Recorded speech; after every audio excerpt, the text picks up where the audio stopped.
ზურაბ ჭიაბერაშვილი დღეს ბათუმელ პენსიონერებს შეხვდა ნაციონალური მოძრაობის წევრი ხანდაზმულებს პენსიის 50 ლარით მომატების შესაძლებლობაზე ესაუბრა. ოპოზიცია ამტკიცებს, რომ ქამრების შემოჭერის შემთხვევაში მთავრობას აქვს შესაძლებლობა პენსია რეალურად გაზარდოს.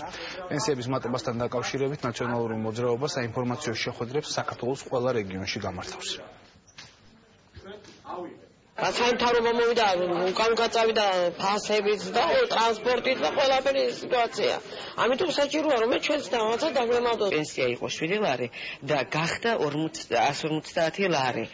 და ეხლა ამ მთავრობამ 10 ლარის მეტი არ მოუმატა, რაც დიდი იმედი ქონდა თელ მარტო პენსიონერს კი არა, თელ მოსახლეობას. ჩვენ გვაქვს ძალიან კონკრეტული გეგმა, პირდაპირ ხედავთ, საიდან შეიძლება ეს გაკეთდეს, თუ კი იქნება პოლიტიკური ნება და მთავრობა რეალურად შემოიჭერს ქამრებს. ამ მთავრობამ 2012 წელთან შედარებით არათუ ცხოვრება წინ ვერ წაიყვანა, პირიქით, უფრო მეტი სიღარიბე აქვს ქვეყანაში. მაშინ როდესაც ამ მთავრობის შენახვა 456 მილიონი ლარით მეტი გვეჭდება და ეს სრულიად საკმარისი თანხაა იმისათვის, რომ ყოველი პენსიონერისთვის პენსია 50 ლარით გაიზარდოს.